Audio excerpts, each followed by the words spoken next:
Sem Tadeja Logar, doma iz Podgraj pri Ilirski Bistrici.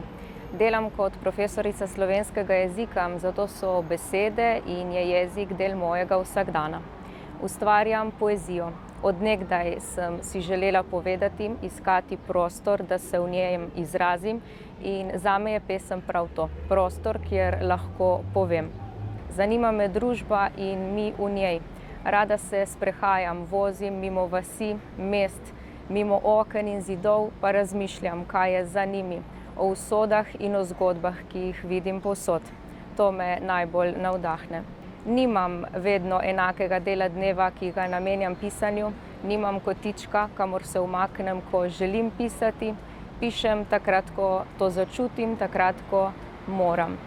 Nimam najljubših stvari, ne knjige, ne filma, zdi se mi, da se spreminjajo tako, kot se spreminjam jaz.